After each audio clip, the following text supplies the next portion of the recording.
দিন যত যাচ্ছে নির্বাচনের উত্তাপ বাড়াচ্ছে শহর গ্রামে। খানিকটা ভিন্ন চিত্র মৌলভীবাজারের আদিবাসী পল্লীতে।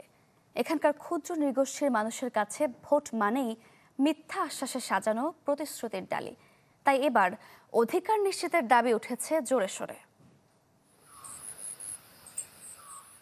দেশের উত্তর পূর্বের জেলা মৌলভীবাজার। প্রাকৃতিক সৌন্দর্যে ঘেরা এই জনপদের মানুষের জীবন জীবিকার বাস্তব চিত্র কঠিন।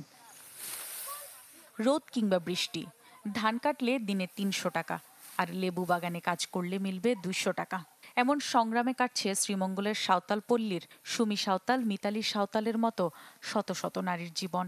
তাদের কাছে নির্বাচনী ভাবনা মানেই স্বপ্নবিলাসিতা। মা, পিম্পল ৫ দিনেই চলে যাবে। যাবে না মা। যাক, নিমের ৫ অংশের পাওয়ারে ৫ দিনেই দূর হবে পিম্পল।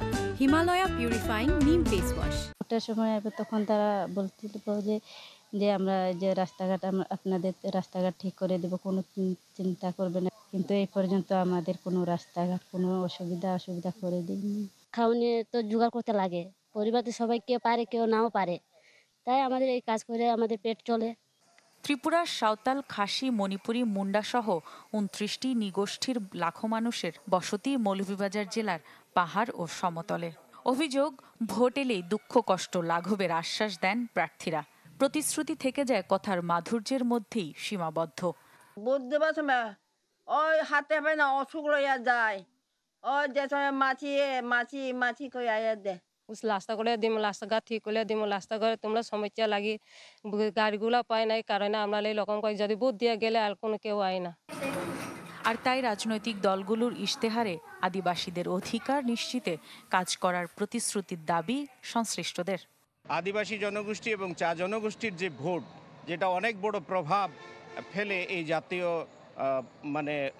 নির্বাচনের ক্ষেত্রে, তাদের যে মৌলিক দাবিগুলো আছে বা মৌলিক অধিকারগুলো আছে, সেই অধিকারগুলো থেকে আজও বঞ্চিত রয়েছে। পিছিয়ে পড়া জনগোষ্ঠী, পিছিয়ে পড়া নয়, তারা মূলত পিছিয়ে রাখা জনগোষ্ঠী। এদেরকে আসলে সার্বিকভাবে যদি মূলধারায় না আনা যায়, তাহলে আমাদের দেশের উন্নয়ন বাধাগ্রস্ত হবে, আমরা কাঙ্ক্ষিত লক্ষ্যে পৌঁছতে পারবো না।